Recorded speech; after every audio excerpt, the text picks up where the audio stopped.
Welcome back to the channel, everybody. I'm Rich. Now, I've used a handful of laptops in my life. Some I returned, some I didn't like, and some that developed problems over time. But the one laptop I still love using today is the M1 MacBook Air. In this video, I'm going to tell you why it's my favorite laptop.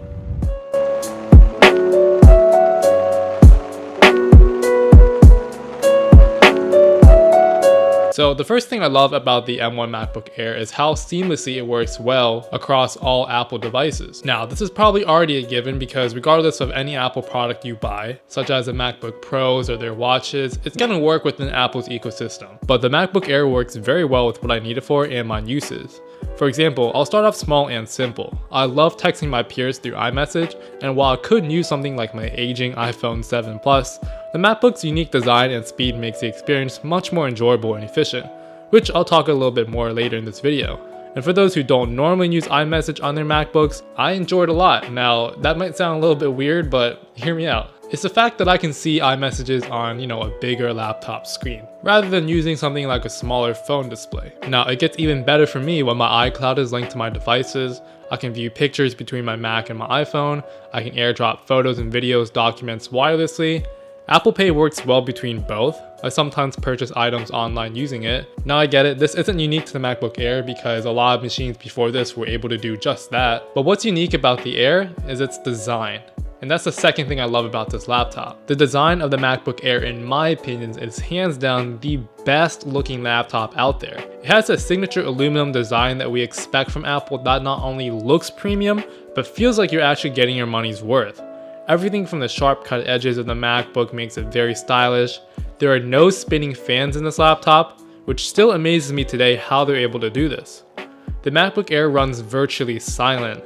Apple's Magic Keyboard feels great too. The scissor mechanism that they created offers, I believe, a 1mm travel distance, and that feels great. It feels light typing on this keyboard, my fingers don't get fatigued as much as compared to other laptops with a deeper travel, and every key I click feels satisfying while being very responsive. I also can't forget to mention the display. And upon first glance, Apple is sporting a beautiful 13.3-inch 2560 by 1600 Retina display, and as a student, I can definitely say that this adds to the overall workflow experience. Typing essays and assignments look great. I never would have thought something as boring as seeing a bunch of text could look pretty sharp on a laptop screen. Now, all this is able to weigh in just at 2.8 pounds, which is still very unbelievable to me. 2.8 pounds is a major relief as this laptop will easily fit in most backpacks without feeling any noticeable weight differences. I feel like it's not even there sometimes, which could be a little bit dangerous if I, forget to bring it with me sometimes. Anyhow, when I'm on the go, heavier laptops do burden me, but the Air feels great. Even if I'm just moving around the house, for example, moving from the bedroom to the kitchen, I can pick it up with one hand and go.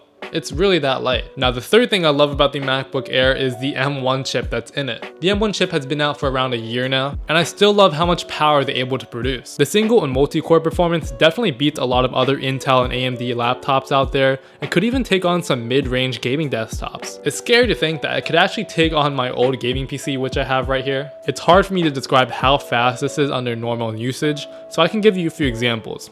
Opening apps like Chrome feels very snappy. I can open multiple tabs. Among them are articles, YouTube videos that I'm watching, and FaceTime, all at the same time. There literally would be no slowdowns. I can carry out my tasks without having to wait for things to load as long. Then, what really surprised me most was when I decided to edit a full-fledged video on this laptop.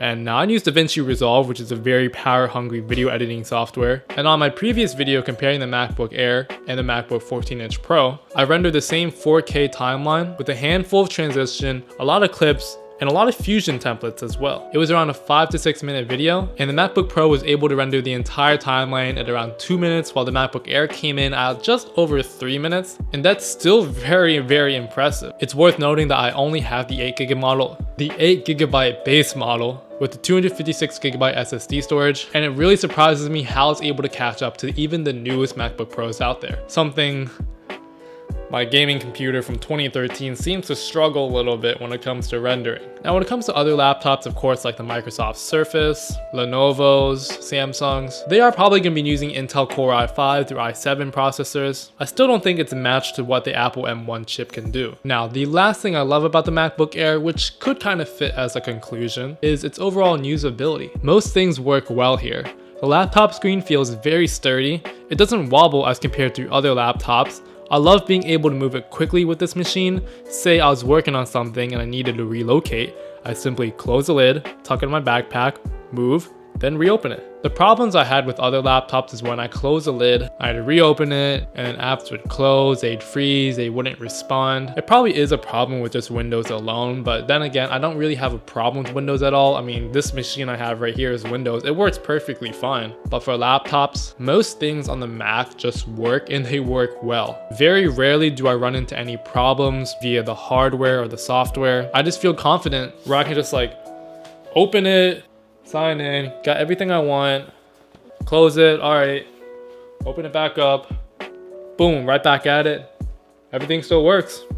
All right, now you probably heard me talk a lot about the great things of this laptop, but there really isn't anything much for me to complain about. At the $899 price point, I really think it's hard to recommend anything else than the MacBook Air. You're getting a really solid piece of equipment right here because of all the things I talked about earlier in this video. Anyways, leave a comment down below if you have a MacBook Air M1 yourself. Are you looking at getting one? What are your thoughts? Do you think Apple has what it takes to make something that tops this MacBook? I heard the 2022 MacBook Airs are gonna come out pretty soon. As far as this MacBook Air goes, I think it'll definitely be future-proof for many years to come. So I wouldn't have to worry about upgrading it or feeling left behind in the next couple of years. Anyways, that's all I got for you guys in this video. You know, drop a like and hit that subscribe button too for me. Until the next one, I'll see you guys then.